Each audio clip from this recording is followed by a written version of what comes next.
Forecasts are calling for 1 to 2 inches of ice in some areas. If this storm is anywhere near you, this isn't a routine winter warning. You should be preparing for the power to be out for a long time. Long doesn't mean overnight. It doesn't mean a day or two. It means a week, 2 weeks, possibly longer. Ice storms don't behave like snowstorms. Snow piles up and gets cleared. Ice adds weight, and it keeps adding it. Every branch, every wire, every pole carries more load than it was designed for.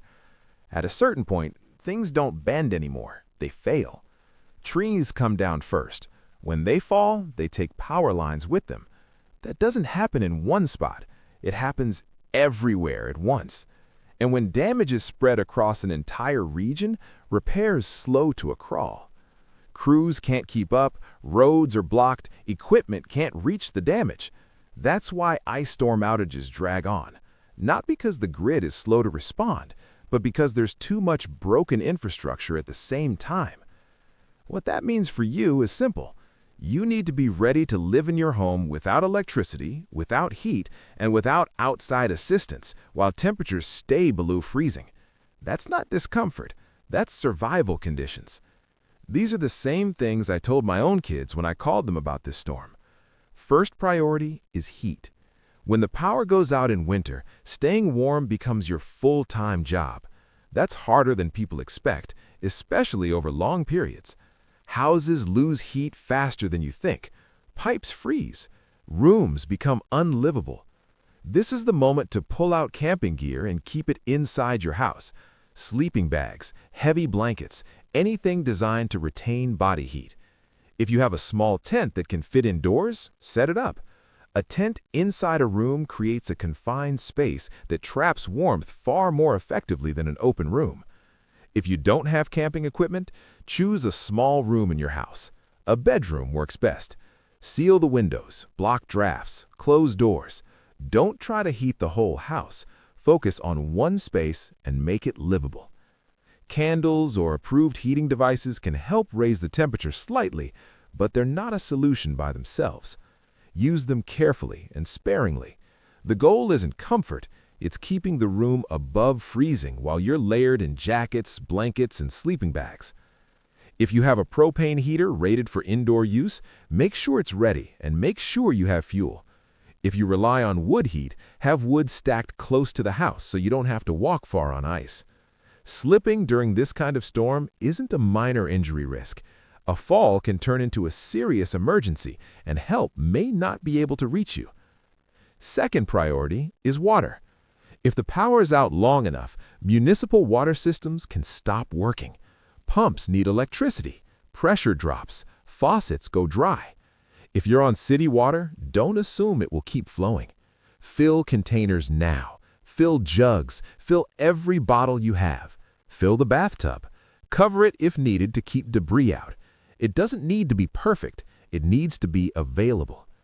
Water isn't just for drinking. It's for sanitation, cooking, and basic hygiene. Without it, small problems turn into serious ones very quickly. Third priority is food. You need food that doesn't require cooking. Shelf-stable food you can eat cold. Canned soups, canned meats, dry foods. Make sure you have a manual can opener. You're not planning meals, you're planning calories. Within 24 to 48 hours, food in your refrigerator will start to spoil. Eat perishable items first. After that, move frozen food outside. When temperatures are below freezing, the outdoors becomes your freezer. That keeps meat and frozen items usable instead of letting them rot inside a warming fridge. Before the storm hits, fill every fuel tank you own. Your vehicles, spare containers, anything you legally and safely can. Once the power goes out, gas stations stop working. Pumps need electricity. Card readers need electricity. Even stations that stay open won't be able to sell you fuel. Fuel gives you options. It lets you leave if you absolutely have to. It lets you run a small generator if you have one. Without fuel, your world shrinks fast.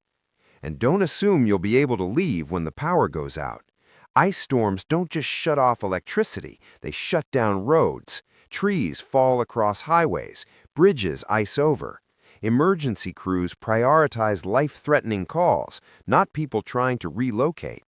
Most people who plan to just leave find out too late that leaving isn't possible. Another thing people overlook is cash. When the grid is down long enough, electronic payments stop. ATMs don't work. Credit cards don't work. Gas stations that still have fuel can't sell it without cash. Small stores that remain open will only take bills. Withdraw cash now. Small denominations matter. If all you have is a large bill, you may not be able to buy anything. When supplies get scarce, nobody wants to break big bills. Ice storms don't announce how serious they are at first. The first day often feels manageable.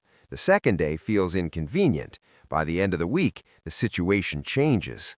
Ice is heavy, much heavier than people realize. A single inch of ice on a long span of power line adds enormous weight. Multiply that across miles of infrastructure and thousands of trees, and the grid doesn't stand a chance. You might think driving out is safer than staying put. That's rarely true. Ice-covered roads are unpredictable. Most vehicles don't have proper traction tires. Studded tires and chains aren't common in many regions, and without them, even short trips become dangerous. Years ago, a major ice storm hit the Spokane area in the Northwest. Some neighborhoods were without power for more than 3 weeks. People assumed repairs would be quick. They weren't. As days turned into weeks, problems compounded. Water issues, medical issues, safety issues. Cold became constant. Long outages create secondary problems people don't anticipate. Communication becomes difficult. Phones die. Cell towers lose backup power. Roads stay blocked. Emergency response slows. If you've never lived through an extended winter outage, it's easy to underestimate how fast conditions deteriorate. One last thing you need to think about is mobility on ice. If you don't have traction devices for your shoes, make something. A simple option is a small board cut to the size of your foot with wood screws driven through so the tips protrude. Tie it securely to your boots. It's crude, but it works. Falling on ice isn't a minor accident in these conditions. An injury can trap you outside. Help may not arrive. Exposure becomes a serious threat. Staying upright matters.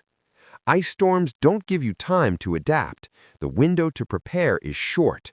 What you do before the storm hits determines how the next weeks play out. Power will come back eventually. The question is whether you're still stable when it does.